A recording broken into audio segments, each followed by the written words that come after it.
Welcome to Scrolling to Death. I'm excited to introduce you all today to Trisha Prabhu. Welcome, Trisha, to Scrolling to Death. Thank you so much, Nikki. I'm so thrilled to be here. Yay. So I'm excited to get to know you and your story. So listeners know you are 23 years old. You have accomplished more than many people have in their whole lifetime. You graduated summa cum laude from Harvard. You are an experienced speaker with over 100 talks across the country, including on the TED stage. You have an anti-bullying app called Rethink, which I want to hear about today. You've been on Shark Tank. You were named to Forbes 30 under 30 social impact list. So I could go on and on and on. I'm really impressed with you. So first, if you could just share your story, like what lit your fire to do so much work around bullying specifically? Yeah, certainly. Well, first and foremost, let me say thank you so much for having me on today. And such a huge fan of the podcast and the way that you amplify these really important narratives that sometimes don't get enough attention. So thank you for doing that work. So to share a little bit about my story, my journey in the anti-hate space really started back when I was 13 years old, when I was just a kid growing up in the suburbs of Chicago. Um, like so many digital natives and youth today, I had my own experience with bullying and unfortunately, when we all got phones, cyberbullying. I had folks saying mean things, excluding me, and I knew how damaging that experience could be because for Mm-hmm. me, it was something that made me lose my confidence, made me experience feelings of worthlessness. And so I knew how terrible cyberbullying could be. But it was only when I was 13 that I started to read online stories of other young people that had been cyberbullied. And I realized the breadth and depth of what I now like to think is a silent pandemic. I had thought for the longest time, maybe it's just me, one other young person. No, I Mm-hmm. started reading these news stories and I realized, oh my goodness, this is an issue that's indiscriminately affecting so many youth across the US and globally. And for Yeah. some youth, the cyberbullying was at a level of extremity that I could not have even dreamed, right? Young people getting messages like, I hope you drink bleach and die. I mean, just Mm-hmm. absolutely awful experiences online. And so as a young person, I had this kind of these two, kind of dueling frustrations. One was, how is this our status quo? And how can we accept this internet for youth today? And two was this feeling of, I want to see more young people in this space actively working to create the digital experience that we want. Because there were, Yeah. some adults and some folks at the time, of course, very nascent in the responsible tech movement, but it didn't feel like there were young people who understood these harms and had lived them, that had a seat at the table, that were making that Mm-hmm. change. And I Mm-hmm. was, thinking to myself, I know exactly, what this feels like. I see that it's affecting, youth in my community. I want to do something about it. And maybe my perspective and that, intimate knowledge with this problem could actually be really valuable, in coming up with a solution. So Yeah. that was really my starting point in my journey. Okay.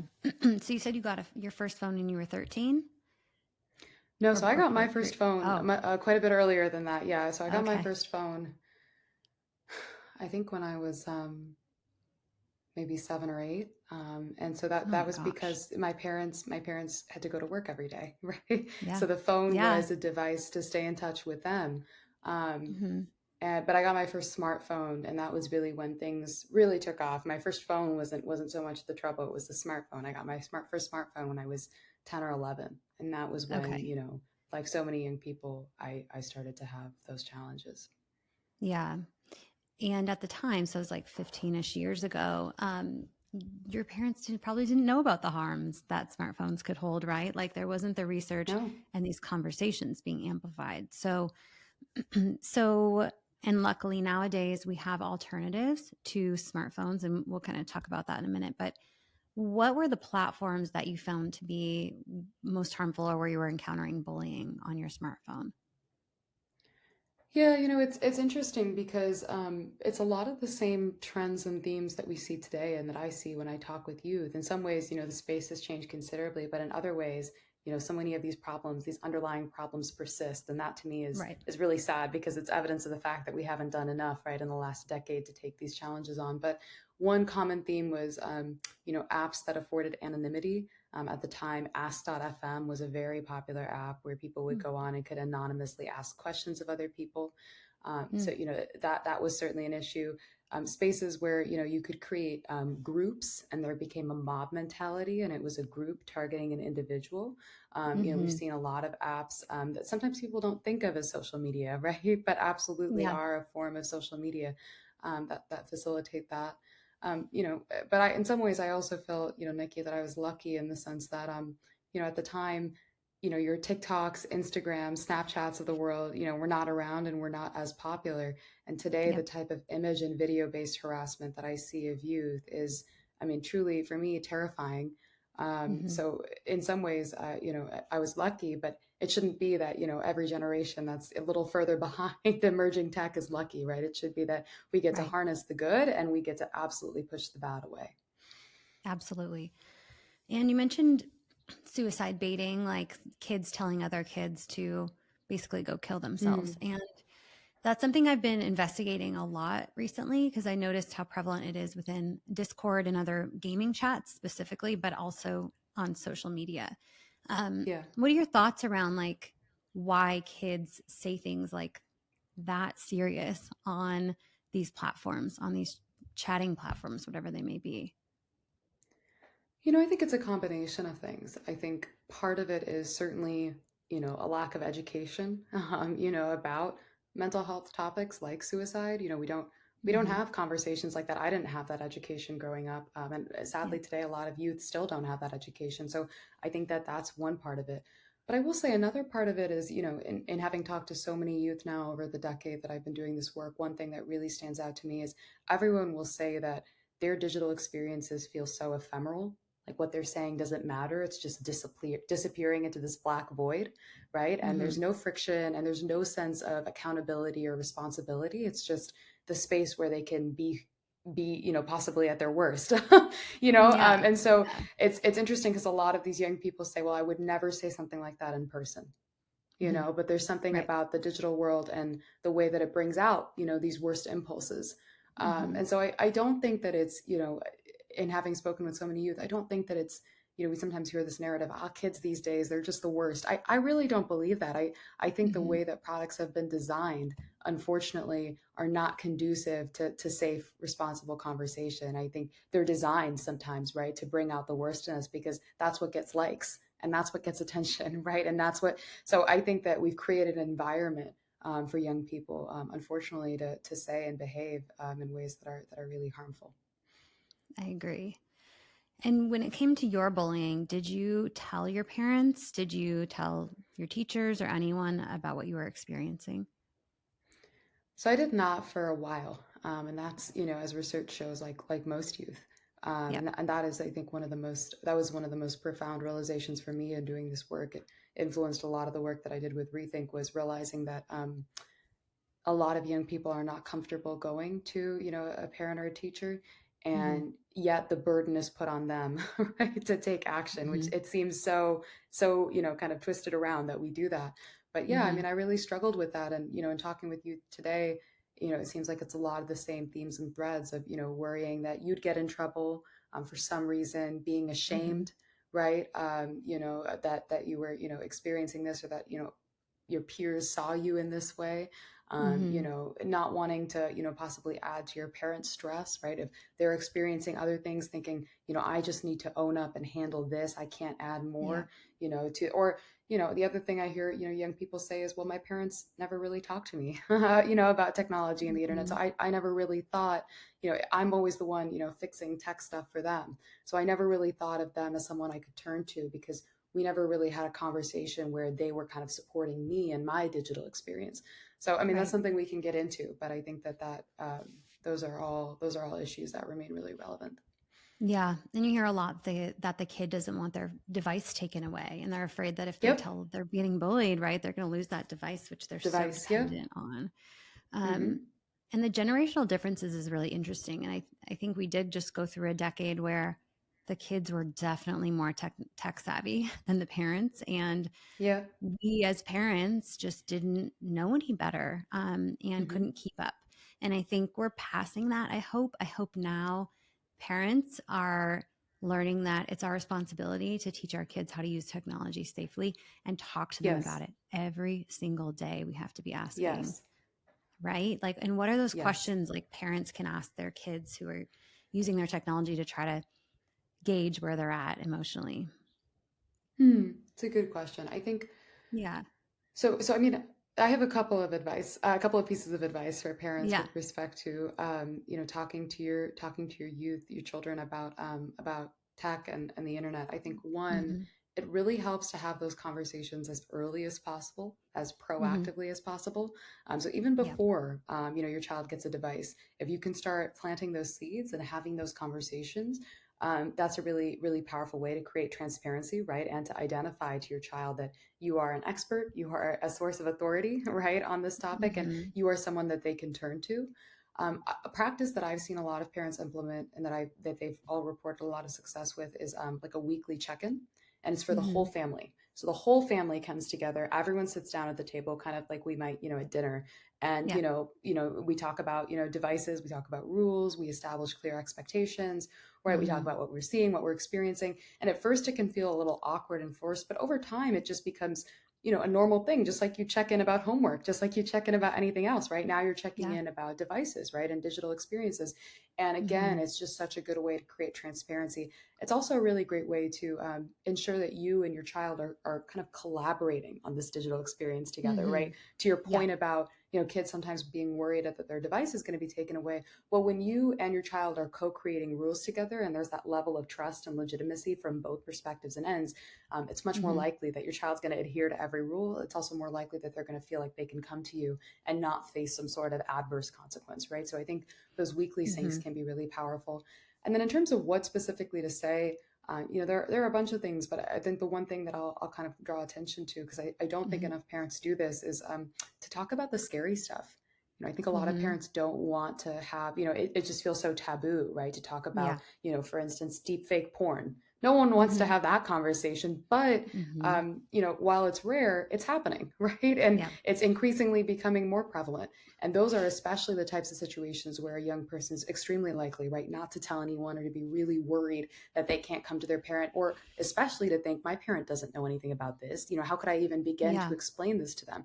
So when you take on those more complex issues, what you signal is, one, I know what's up. I am, Yeah. an authority figure on these topics, so you can come to me.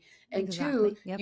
you make it really clear, right? Like I am your resource for support if something like this happens, and you're not going Mm-hmm. to get in trouble, right? So I think having those conversations about the scary stuff, as much as I think parents sometimes want to move away from it, as much as you can do that. It's just a really good way to set your kid up for success and ensure that they feel comfortable coming to you.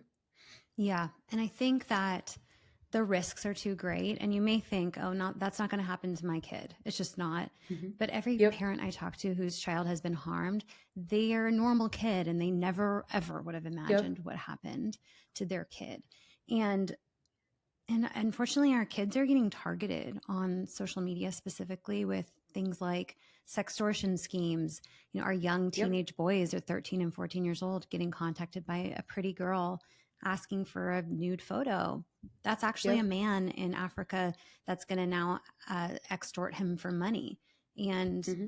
so there's some scary stuff out there. And I think that, I did a video a day or two ago, like about it, a sextortion example, and a boy that died by suicide because he didn't know how to handle that situation. And Yep. so, like, unfortunately, and these conversations are not fun. Like, we have to be telling our kids, like, if you have a teenage boy, you need to be teaching him about what could happen if he Hmm. shares those type of photos online, right? Like, it's just part of our Totally. world now. So I totally agree with sharing the hard stories. And there's lots of Instagram accounts or news feeds, I think, that you can find these things. They're not as accessible in mainstream news feeds because it sort of sheds a negative light on social media platforms, and Yeah. they somewhat control your news feeds. And so it can be Yeah. difficult to find this information, but find the accounts like mine or yours, and we'll share that handle too, who are sharing these important stories. I Yeah. love that tip. Absolutely. I couldn't agree Um, more. Yeah. and I think mirroring is really interesting too. So parents, we're getting smarter with how screen time is affecting our kids and also us. You know, but parents, we have fully developed brains and like we can set better boundaries, but we have to make smarter decisions around mirroring for our kids so that they also see us in that way. And I think like one example that I like to give is my husband and I don't post photos of our children online because of the Hmm. risks, the security and privacy risks. And like that should be we believe that should be their choice to be able to share their own identities Yeah. online. And they know that. And so that's just a interesting and I think creative way to show them like there are risks to this. We choose to protect you so that when you get older, you get to make that decision on your own. So Yeah. a good like mirroring example, right? Totally. And I think setting examples as a parent is so critical. And I think it's funny when I talk with youth and I hear stories about young people pushing back against, say, parents' rules about devices or Mm-hmm. tech use. What they'll Mm-hmm. often lean on was, well, you do this. You're telling me not to say or post this stuff, but you posted this stuff on Facebook last week. You know what I I mean? And so know. it totally undermines, your legitimacy in your digital Yeah. parenting role, right? When Yeah. you're not necessarily setting the example that you expect of your children. The other thing that I'll say to your point, Nikki, is like the security risks, certainly, Mm-hmm. of this kind of sharenting that we've seen a lot of in the last, Yeah. the last decade is considerable. And I think, a lot of parents don't realize, especially now with AI, increasingly becoming, a force in our world, Yep. where we see, things like deepfake porn come up. It's because people are able to access public photos, right, of some person, Yeah. a lot of different images, and use that, right, to generate something. So where Mm-hmm. you can, ensure that what you're sharing is private, or just minimize sharing as much as possible, it's Mm-hmm. it's it's a smart practice, especially, if you have a minor, and they aren't necessarily, maybe consenting, right, to that content being shared. So it's Yeah. all tricky, but I think you're totally right. Setting an example is really, really important. Yeah. Yeah. And I think there's always like little adjustments you can make to be a little more secure when it comes to the sharing your kids online, especially just Yeah. going through your friends list, right? Are you sure you really know everybody that's on that list? If you Yep. have a private account, definitely Yep. not having a public account. I don't know. Yeah, I think personally, I think we should be done publicly sharing our kids online, but that's a whole other topic. Yeah. Yeah. Um, so I have interviewed a lot of parents who have children who've either been harmed or died by suicide or fentanyl poisoning, all these things because of Yeah. social media harms. And I know the parent story and the parent's perspective. So I had been really looking forward to speaking with you, like to get the younger side of the story, right? Like, and so I appreciate you sharing your story with me. Um, and we talked about, so I'm wondering how parents can best protect their kids or prepare our kids for cyberbullying. I think most kids will end up getting cyberbullied in some way. And so you mentioned just having conversations, but any other tips for parents around just how to prepare them to deal with cyberbullying? Yeah, I mean, I think a couple things are really valuable. I think one, framing your child's mindset with respect to cyberbullying and why it's happening is really important. A lot of young people, especially at that middle school age, right? I like to Mm-hmm. think of ourselves as mirrors, right? And that, what we see, of ourselves is what's is rather it's what we see in ourselves is, it's a reflection of other people's opinions, right? And we take those Mm-hmm. opinions really, really seriously. And so Yeah. I think to the extent that you can convey to your child, this very simple principle that hurt people is really Mm-hmm. powerful, right? It's a reminder that the fact that someone's cyberbullying you is not a you problem, it's a them problem, right? And a lot of Mm-hmm. research does show that cyberbullies are former victims, right? Who are struggling with themselves and taking it out on someone else because of their own insecurity. That, of course, does Yep. not mean that we excuse or condone the cyberbullying, right? But I think it's helpful Mm-hmm. if you're a child that ever experiences some type of harassing content, in terms of minimizing the way that that affects how they see themselves, right, or their sense Mm-hmm. of worth, or I think just reminding them where that's coming from and that it's not coming from them, right? It's coming from the other Yeah. end, right, from the Yeah. cyberbully, That's is great. really, Yeah. really important. I Mm-hmm. think providing your child with a set of like actionable tips, things they can do in the moment when they receive cyberbullying, is really important. So, Mm-hmm. a lot of young people will say that they freeze up the first time that they experience them. So it's so shocking, right? It's really visceral to be Mm-hmm. in a space that you consider safe and a space to connect and make friends, and someone has decided to say horrible things about you, right? Really offensive Yeah. things about you. And a lot of Yeah. young people understandably just freeze. And I think if you can give them a set of tips, like, for instance, block the person, right? Mm-hmm. Or Yeah. make sure that you take a screenshot of the cyberbullying Mm-hmm. so that you've saved that, so that you have evidence of that, right? Being able to Mm-hmm. provide them actionable tips, certainly come and talk to me, right, when that Yeah. happens. Yeah. But providing them, a set of tips of things to do, I think can really help young people, because a lot of young people will tell me that that first week or 2 weeks was just shock. They were so Mm-hmm. taken aback by just this experience of like, what is going on? I cannot believe that it felt like Yeah. their life was falling apart, and they just did not even know where to begin, right? When you're in that Yeah. moment of just feeling so isolated and so hurt. So I think that that's Mm-hmm. another really good way that parents can prepare kids for that type of experience. Yeah. And I imagine they start to like they start to believe it, right? Because when you go round and Mm-hmm. round in your head, it's like Mm-hmm. your like peer approval is so important. And that's, I talk about this a lot, but like teenagers, the whole goal is to start to separate from their parents and Yep. form other bonds. And that's with their peers. And so when their peers are telling them something, they're going to think it's true and, or at least second guess themselves. And so I think those are great tips. And one thing when I do some work in gaming and these gaming chats, and like most important is teaching your kids how to how to block, right, and how to report people. Yep. And it can be like the reporting can be anonymous too. It is anonymous typically. So just teaching them that like they're not, this person's not going to find out if you report them, and Yep. because that the ramifications of tattling can be a barrier. Absolutely. Um, Absolutely.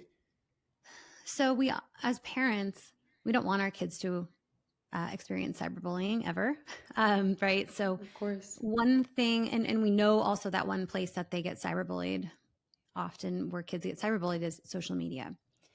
Mm-hmm. So, and right now, my personal stance is that social media platforms are more harmful for children than beneficial. And even into the teenage years, personally, I feel that way.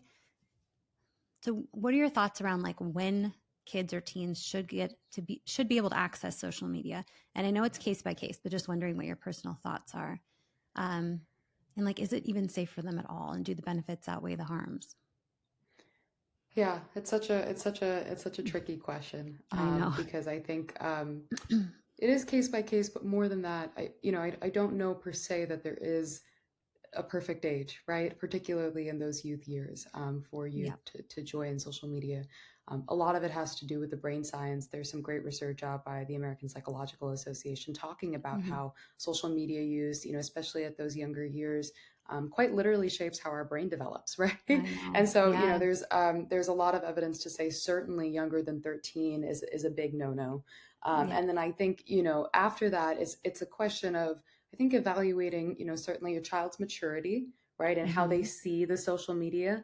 Mm-hmm. Why is it that they want social media? I think it's actually really helpful, and this is where having those conversations early can be powerful, to understand Mm-hmm. what is your child's motivation for wanting to get on Yeah. social media. It's a really good Right. kind of place to start, right? Are they wanting that social media to connect with friends? Are they wanting it because they want to share more about themselves? Is it a place for expression? Is it, Mm-hmm.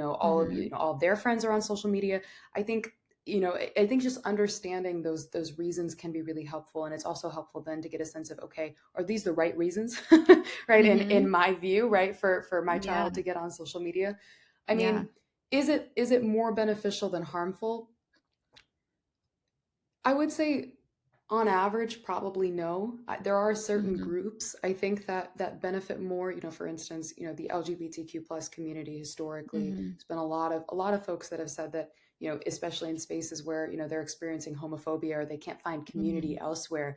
Social Yeah. media is kind of their lifeline, right, to find community. And so I think Mm-hmm. there are some communities that are absolutely benefiting. And, I'm certainly not one to say that there's no benefit to social media, but At the same Mm-hmm. time, LGBTQ plus youth are also 3 times as likely to be cyberbullied as other youth That's, on I social know. media, I right? So know. that's the other side to the story. That's, and it's often because of their identity and because of their sexuality, right? So this is Mm-hmm. the really constant trade-off. I think the Surgeon General, Dr. Morthy, put it really well, which is we just don't have evidence right now to conclude that social media is safe for kids. I think that's a really Right. good way to put it. And I think that's Yep. important to highlight because right now our default operating assumption has been it is safe. And I think it's Mm-hmm. maybe important to Yeah. shift the default to maybe it's not safe and we don't know that, right? So I think that Correct. that should influence how you're thinking about, when your child should get social media. Last thing I'll say on this is I've seen a lot of parents do this very successfully. Is one of the Mm-hmm. biggest things they'll say, influences or rather drives their parent or their child's interest in social media is, oh, well, my friend has it. And so what some Mm-hmm. parents have done is they've created like a little group of parents who all agree to only give their children social media at 15. And so this way Yeah. it's really hard, right, for your child to come and say, well, they have it, because all the parents are kind of in on it together holding the line, right? And when you think about it, Yeah. social media, it only becomes, only offers some value when all of your friends are on it, right? Mm-hmm. If the people that aren't on it, then what's the point, right? And so there Yeah. is actually, I think, a lot of power in creating that kind of group and possibly holding the line that way. But I will say this, I mean, it's pretty clear, the later the better. It's Yeah. Yeah. that Yeah. is Okay. definitely true, and I can personally attest. How much ever, the young people I've spoken to complained or asked for social media, a lot of them say, I wish it had been later. And I honestly did not enjoy it as much as I thought I would. Right. So, And no I one's think that that's saying, really I important. wish, and no one's saying, like, well, maybe not no one, but people aren't saying, I wish I got it earlier. Like, you're not Yep. often hearing that, or you're not often hearing parents say, oh, I wish I had given my kid a phone or social media earlier. That's not a thing Earlier. either. Totally. Totally. um, and Totally. I love what you shared about asking what their motivation is and then finding alternatives. Like, if you want to Hmm. chat with your friends, okay, we'll give you a safe phone and you guys can make a group message, and then, I'll check in on it and make sure and ease you into the communications with trusted people before I let you Hmm. loose to communicate with strangers on the internet, which you Totally. once you give that social media, like, they're going to be communicating with strangers, and there are predators on the platform that flock to these platforms because they know that there are susceptible children there. So Hmm. it's like, for me, if there's even one alternative, I'm going with the alternative until there's quite possibly no other alternative. Yeah. And I Yeah, think for that can sure. be applied to social media access and phones too, because now there are smart watches, and that can accomplish just getting hold of your kid and knowing where they are, which is what a lot of Hmm. people want.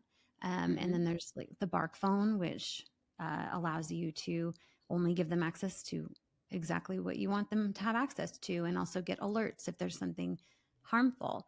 Um, okay, that was all super helpful. What are you tracking on related to? Let's start with any lawsuits that you're kind of following, like some of the lawsuits or even legislation um, related to like big tech and some of these changes that need to be made on a legal level. Yeah, that's a really great question. I mean, lawsuits galore, am I right? For Yeah. for the past Yeah. couple of For years, but real. that's good. Yeah. Yeah. Between the attorney generals, taking action here in the U.S. and elsewhere, and Hmm. again, it shows how bipartisan this is, right, and how nationwide this is. Yep. That I think was definitely something I'm paying attention to. But I think the Hmm. legislative activity has captured more of my attention. In late January of this year, we had the Senate Judiciary hearing. Yep. With the 5 big tech CEOs that were represented there. And I think a couple of things stood out to me. One was that you have, platforms, for the first time saying maybe legislation is needed, right? Yeah. Maybe like, starting to measure up to some level of accountability. But the other thing that I'm Hmm. hearing and seeing is this momentum in a way that we have never seen before on the policy Hmm. front to finally do something for youth, Hmm. with respect to, the internet and tech. Yep. So I'm curious to see, whether it's a COPPA 2.0 or, Hmm. it's another type of, legislation. I'm really, really hopeful that we're going to start to take some steps towards more regulation, because it Hmm. is it is a little crazy when you think about it that the last piece of substantive internet legislation was passed in 1996.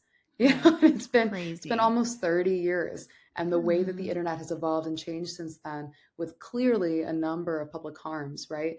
Mhm. And that there's been zero congressional action has been, you know, shocking to say the Yeah. least, right? And it's not to Yeah. say that it's easy, right? It's not easy to come up with, policy solutions to what are complex problems, but it's not like it has to be just one policy solution, right? We can Mhm. invest in a bunch of different solutions, and certainly there are some very common sense reforms that we could very easily implement tomorrow. It wouldn't solve every problem, but it would Mhm. start to get us closer to where we need to go. I mean, one thing Yeah. I've always said, it shocks me that we don't mandate this, but I think this is a piece of legislation that absolutely needs to be passed, is mandating that tech companies share data with us about the harms that are manifesting on their platforms, right? Sharing Yeah. information with, independent researchers, with government agencies. Mhm. The truth is, I mean, this came out when Arturo Bejar, the second Meta whistleblower, Yeah. testified in front of Congress. But what he reported was that Instagram's own internal research showed that youth were 100 times more likely to witness or experience cyberbullying in a week than Meta publicly claimed they do in a year, based on the public statistics that they were releasing. And the reason why is because when you get to grade your own homework, you choose the Mhm. metrics, right, to make the problem look the way you want it to look, Totally. right? And so Mhm. there's no way we can get ourselves to a better tech future from a legislative perspective if we don't even understand the problem, right? The extent, the Yeah. scope, the problem that we're dealing with. So that, I think, is Yeah. like a great example, right, of a really common sense, basic, legislative proposal that everyone is on board with, but that all of the tech CEOs at the hearing said that they weren't in support of, for good reason, for good reason Yeah. for I them, mean, right? So yeah, and that is so sharing the harms, that transparency piece is our right. I feel like if our kids are going to be active on your platforms, yep, Center for Countering Digital Hate released a report on how many times kids were seeing or teens were seeing eating disorder yep, content. And they were tracking by hashtags, right? So they were able to say how many millions of times kids were seeing this hashtag. And then week later, TikTok has now removed the count on how many, you can't see anymore how many times each yep, hashtag. So one little change just to make it less transparent, so we yep. don't know how much harmful content our kids are seeing. That's crazy. Like, we should It's know that ridiculous. information. Yeah. Yep. Yep. So, yeah, I totally agree.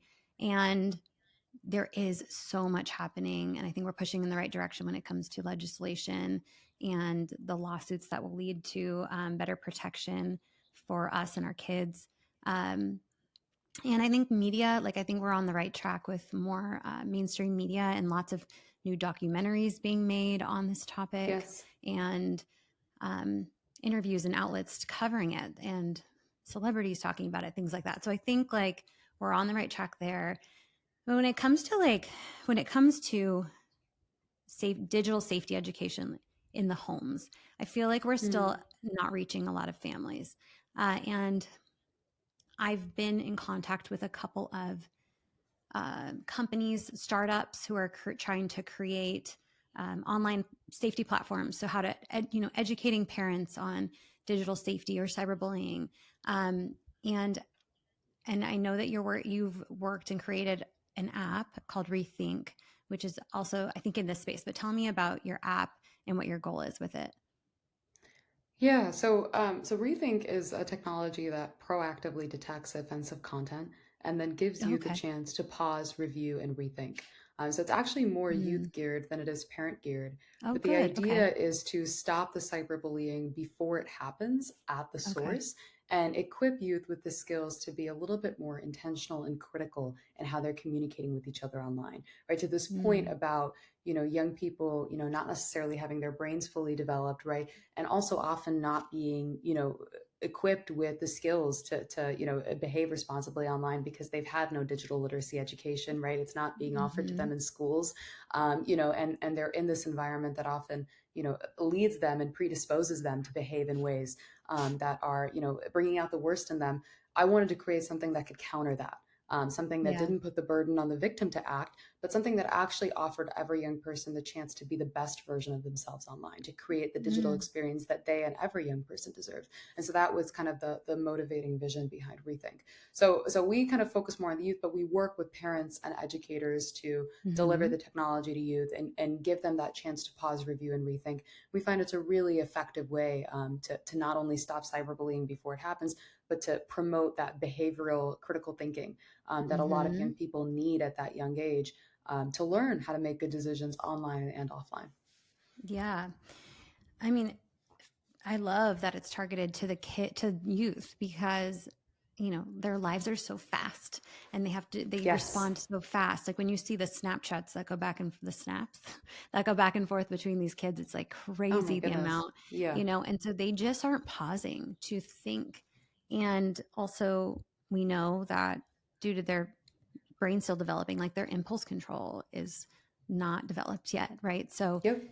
having a reminder to stop and rethink is really interesting. And I love that you're working on this and it's coming from someone younger that can relate to the youth, because Yeah. right, like I was talking about, like there are parent tools and there are things being developed, but like the kids need to learn, right? Like we can't, Yes. it's a lot, they're putting a lot on the parents plate when the kids can we can give the kids tools to develop on their own as well. Like it can be a layered approach, right?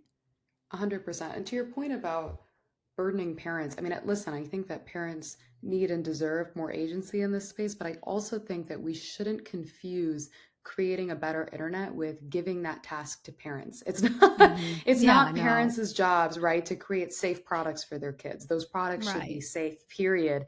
And then we By need to help design. parents navigate, right, the digital experience with youth. But yes, Yeah. totally. Those products need to be safe by design. And I think what we've seen a lot of platforms do, I mean, this happens certainly, ahead of the Senate Judiciary Committee, is roll out Hmm. all these tools for parents that internally they themselves acknowledge that, I think in Instagram's case, the parental controls that they rolled out, less than 10% of youth, Hmm. had linked up with a parent to try and, leverage any of those controls because they weren't Hmm. intuitive. They're not easy. And from a parent's Yeah. perspective, you've got a lot of things on your plate, right? Digital Yeah. parenting, Yeah. no one has, that much more time to do that. And so, I think, of course, we want to support parents and give them, what they need to, help support their children. But at the same time, we want to be careful not to confuse empowering parents with, absolving platforms, right, of the responsibility that they have. Totally.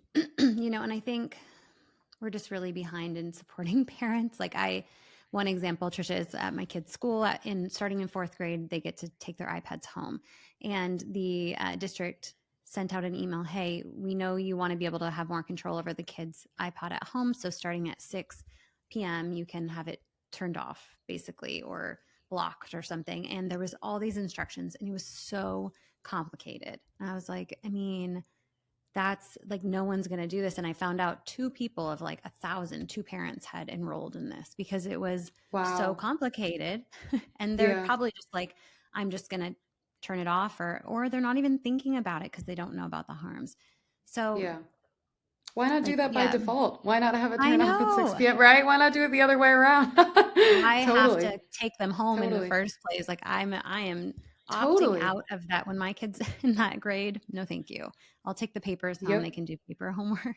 And that's something I was Yeah. talking today with Titania Jordan at Bark Technologies. We were talking about like parents should know that they can. I think you can opt out of these technologies in classrooms. Um, what do you feel about like the prevalence of giving like my kindergartner has an iPad in the classroom? Like, what do you feel about the level of technology use in schools? Yeah, it's complicated, right? Because I think on the Mhm. one hand, it was the one thing that kept education alive during COVID, right? So I mean, it obviously it has some value, and I'm not going to be one to knock that, but Yeah. it is interesting to me. I've been doing talks to youth for about a decade now about cyberbullying. Hmm. When I first started this work, when I would ask, third, fourth, fifth graders about, their device use, it was pretty minimal. Today, when I walk into, an elementary school and I ask, fifth graders, how many of you, are regularly using a device, whether it's a school issued device or your own device, 80-90% of those hands are up, right, at minimum, because of how prevalent device use is in Yeah. the classroom now. And I think the concern is, what are they using those devices for? If it's educational, that's great. But, often, I'll hear stories from youth and from parents. Oh, they were spending time on YouTube watching all these videos that I never, would have let them watch. And I had no idea. Right. Mm-hmm. And again, it's tough because, it shouldn't be on the parents to have to figure that out. So it's a little bit Mm-hmm. of a balancing act. The other thing that we, is interesting is, I think some people see technology as kind of a means to replace, kind of more traditional education. Um, Yeah. I see it as a complement. I don't see it as a replacement, right? And I think that Right. mindset is really important, in terms of how tech is deployed in the classroom, right? I think it can be really powerful to complement, but the idea Mm-hmm. that tech is going to replace a teacher who understands context, who's well intentioned, who can engage students, in ways that aren't necessarily trying to get their dopamine to go in one or another direction is Yeah. actually I think it's really important for us to take a step back and ask, well, again, why are we using this technology, right? For what Mm-hmm. purpose? Um, so that's that. It's complicated. Again, I'm not going to say that it's Yeah. not valuable. Of course, it's valuable, but in what ways are we using it, right? And in what ways is it Mm-hmm. possibly going wrong? I don't know that we have those conversations enough. Yeah, and there's research that's showing like we put these ed tech platforms, these educational apps on a pedestal, but kids actually are not absorbing as much of the information. There's Hmm. language delays, developmental delays when kids are primarily using educational apps just compared to pen and Yep. paper or books, paper books. Hmm. Like that is still the primary way to learn. And Hmm. so, but I think we just got a little bit too far in with all this ed tech, and it's time to again reevaluate, just like with social media and just like with all of these technologies that we've got a little bit away from us. um, so tell me, where can people find the Rethink app, first of all? So you can find the Rethink app and all of our resources, which include my book, our anti-hate educational curriculum, advocacy resources at our website, Hmm. rethinkwords.com. Okay, amazing. And you're active on Instagram, right? Yeah, so everything is at Rethink Words. So find Oh, us, perfect. at Rethink Words on Instagram, on Okay. anywhere social medias, and I'm at Trish Prabhu, all over social media. Okay, awesome. Do you have anything coming up that listeners should know about? Anything coming up that folks should know about? Gosh, I mean, if you're going to be at South by Southwest in March, I will be on a panel, talking about the Great. youth movement to reform big tech in the legislative space. So come tune into that. Cool. Definitely do, reach out to us, on our website if you're interested in learning more about the technology, bringing it to, Hmm. a school. It's a 30-second form, that you can fill out, on the website. So definitely encourage y'all to check that out. And then I think the only other thing that I'll briefly plug is, I have an internet education initiative called Ask Trish, where Hmm. I solicit, anonymous questions from youth. Youth can anonymously submit questions about Hmm. challenges that they're experiencing online, and I provide expert vetted advice in a youth voice every week in blog posts to young people. The idea was to Amazing. try and fill this gap, between internet education that maybe isn't relatable, but is also super accurate and expert vetted and is helping you navigate these challenges. So whether it's your child experiencing a challenge, or if your child's having questions and maybe you want to point them in a direction where you have a young person speaking directly to them, definitely Hmm. would encourage you to check out Ask Trish at asktrish.org. Amazing, Trish. You are so wonderful. Thank you for all this work that you're doing. I mean, it's incredible. You started when you were like a teenager, trying to help other kids and youth through this time. And as a parent, I appreciate that. My kids have someone like you.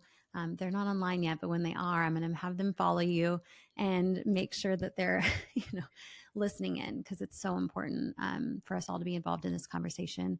And to listeners, thank you for being proactive in being part of this conversation as well, and keeping our kids safe online, as safe as possible. So, Trish, thank you again for being here. Thank you so much, Nikki.